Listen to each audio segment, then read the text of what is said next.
In 2004, a group of college students led by Adrian Hong and Paul Kim learned about the plight of North Korean refugees. They realized it wasn't an issue anyone was paying attention to and felt compelled to take action. They shared stories, sold t-shirts, raised awareness, and that's how Liberty in North Korea was born. With a grungy logo and grassroots momentum, students across the country began joining the movement. Benefit concerts led to student summits, and protests led to advocacy trips to Washington, D.C. In October that year, the 2004 North Korean Human Rights Act was signed into law by President George W. Bush, making it possible for North Korean refugees to resettle in the United States. This was a historic moment. In 2008, I stepped into the role of CEO and merged LiNK with another organization, led by LiNK's future vice president, Justin Wheeler.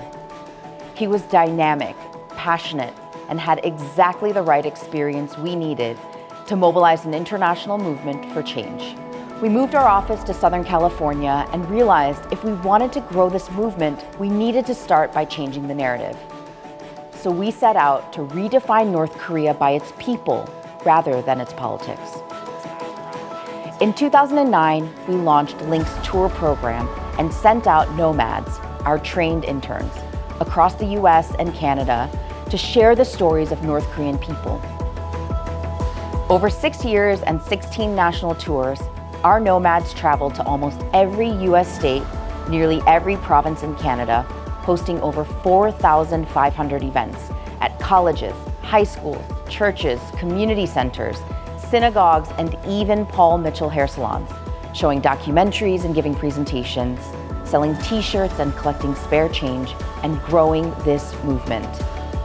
We knew perceptions of North Korea were also created and perpetuated by the media and by governments. So we worked with international journalists, filmmakers, diplomats, and policymakers to provide a broader perspective and a new framework for how to approach the issue. We also created our own documentaries and videos. But we didn't want to be all talk and no action. The most urgent and direct thing we could do to help North Koreans was to help them escape from China. And we knew if we could figure out a way to do it, our supporters would find a way to fund it. So we got to work finding the right partners, developing our own networks in the modern-day Underground Railroad, and creating a safer option for North Korean refugees and their children to reach freedom without any cost, condition, or risk of exploitation. And every rescue was funded by our extraordinary movement of supporters from around the world. By 2010, over 150 LiNK chapters around the world were changing the narrative in their local communities and selling everything from fried Oreos to boba tea to raise funds to rescue North Korean refugees. But helping people reach freedom was just the first step. We expanded our programs to provide critical resettlement support and to empower North Korean refugees by building their capacity and confidence through our leadership, advocacy, and English language programs, through scholarships and opportunities for study abroad and career development, entrepreneurship training, and grants to make an impact on this issue. We didn't always get it right. We tried and sometimes failed, but we always learned directly from our North Korean partners and friends so that we could do better. By 2012, we were operating in Southeast Asia and had opened an office in Seoul. And while our global movement was growing, we struggled to gain momentum in South Korea.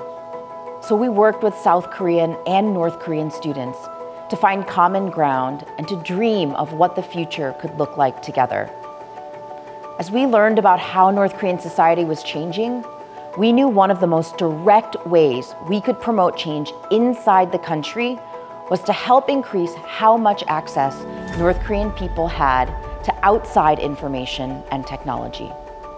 So we launched LiNK Labs to curate and create content and to develop tools and technology for people inside North Korea. In 2018, we had our biggest year of rescues, helping more than 300 people escape. Then COVID-19 happened. and the situation inside North Korea became significantly worse for the North Korean people. The pandemic severely impacted our work on the ground as it became impossible to escape the country. With border closures and increased surveillance, the flow of North Korean refugees reaching freedom and arriving in South Korea dropped by 78% in 2020. The last few years have been difficult, but the North Korean people never gave up, and neither did we. Because we are committed to working toward the day when every North Korean man, woman, and child is free. Over the last 20 years, we have rescued and resettled more than 1,300 North Korean refugees and their children. Over 50% of the women we have helped have escaped from forced marriages or being trafficked. And over 500 families have been reunited. We have trained, cultivated, and supported over 900 North Korean leaders, advocates, and agents of change. We've changed the narrative on North Korea, reaching millions of people online and in person. We've been cited, quoted, and featured in international media over 1,000 times, and have helped create new language, new frameworks, and a new way of approaching this issue. With our North Korean friends, we've traveled around the world to share their stories, from Google, Starbucks, and Salesforce to the TED stage, the White House, and the UN, meeting everyone from presidents to Post Malone. And to be fair, that one wasn't planned. As I reflect on the past 20 years, I'm filled with immense gratitude for this incredible movement and the impact we have made together. None of this could have been done without your unwavering support and generosity. There's so much more to do, and we're counting on you to continue standing with us until the North Korean people achieve their freedom, because it will be in our lifetime.